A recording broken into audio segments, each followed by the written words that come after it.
সম্মানিত মুসলিম সমাজ, বাদরামোর জায়গা পাই না। আমরা 4 রেকাত নামাজ পড়তে পারি না আসরের, ঘুম কামাই করে ফজরের 2 রেকাত ফরজ পড়তে পারি না, দিনে দৈনন্দিন 5 ওয়াক্ত নামাজ আমরা পড়তে পারি না। আর 1 বছর পরে একটি দিন আসবে 14ই শাবান, বিগত রাত্রে 100 রেকাত নামাজ পড়লেই যে আল্লাহ রাব্বুল আলামিন আমাদের কি করে দেবেন, আমাদেরকে পাপগুলোকে ক্ষমা করে দেবেন। এ কথা কোথায় পেলেন?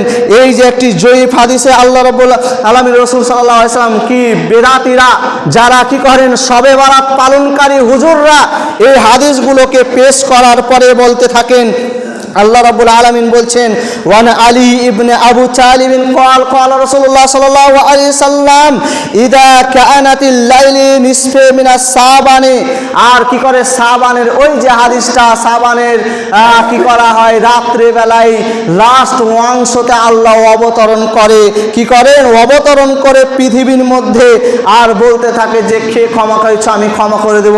100 রেকাত নামাজ পড়বে, 10টি করে কুল পড়বে, বা সমস্ত পৃথিবীর আর কি করা হয় যত সে 1 বছরে যত পাপ করেছে সমস্ত পাপ কিছু তার ওই 100 রেকাত নামাজে তার ধুয়ে মিশে চলে গেল।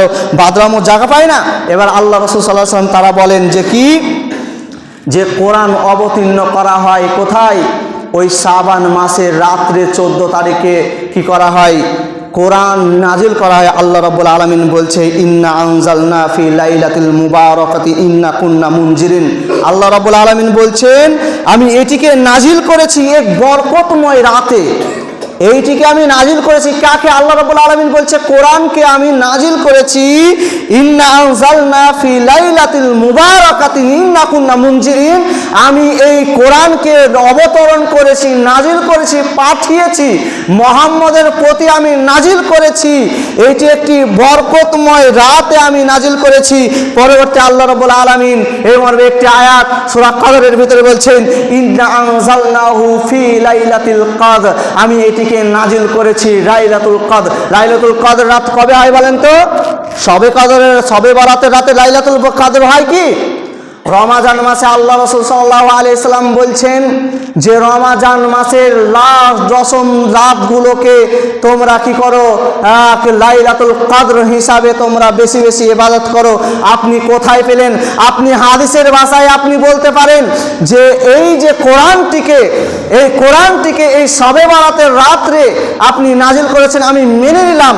কিন্তু কোরআন যা আল্লাহ রাব্বুল আলামিন নিজে স্বয়ং বলছেন যে ইন্না আনজালনাহু ফি লাইলাতিল মুবারাকাতিন, আমি এটিকে নাজিল করেছি একটি বরকতময় রাত, যে রাত অতি বরকতময়।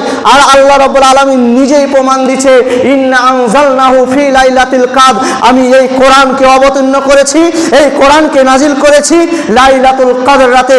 আল্লাহ রাব্বুল আলামিন বলেনি ইন্না আনজালনাহু ফি লাইলাতিন, আল্লাহ রাব্বুল আলামিন বারাকাতিন বলেনি যে আমি কি করেছি এই রাতটি আমি শাবান মাসের 14 তারিখে শবে বরাতের রাতে আমি নাজিল করেছি। এই কথা আল্লাহ রাব্বুল আলামিন বলেনি। আল্লাহ রাব্বুল আলামিন নিজে বলছেন ইন্না আনজালনাহু ফি লাইলাতিল কদর। আল্লাহ রাব্বুল আলামিন আরেকটি প্রমাণ দিচ্ছে যে শাহরু রমাজান আল্লাযী উনজিলা ফীহিল কুরআন। আল্লাহ রাব্বুল আলামিন বলছেন শাহরু উনজিলা ফীহিল কুরআন ওয়া হুদাল লিন-নাস। আল্লাহ রাব্বুল আলামিন বলছে এইটি আমি নাজিল করেছি রমজান মাসে। তাহলে প্রমাণ পেলাম কোরআন তাইলে শবে বরাতের রাতে নাজিল হয়নি, 14 শাবানের রাতে নাজিল হয়নি। আল্লাহ রাব্বুল আলামিন বলেছে শাহরুর রমাজান আল্লাযী উনজিলা ফীহিল কুরআন, আমি কোরআনকে নাজিল করেছি, কোরআনকে পৃথিবীর মধ্যে পাঠিয়েছি। আমি কোন রাতে? আমি লাইলাতুল কদরের রাতে পাঠিয়েছি। এবং লাইলাতুল কদর কবে? আল্লাহ রাব্বুল আলামিন বলছে শাহরুর রমাজান আল্লাযী উনজিলা ফীহিল কুরআন, আমি কোরআনকে রমজান মাসে নাজিল করেছি, এই শাবান মাসে 14 তারিখে নয়, বরং রমাজান মাসের লাইলাতুল কদর কোন রাতে বলা হয়নি, যা 25 বা 21 বা 27 কোন রাতে বলা হয়নি, লাইলাতুল কদর রাতে নাজিল করেছি।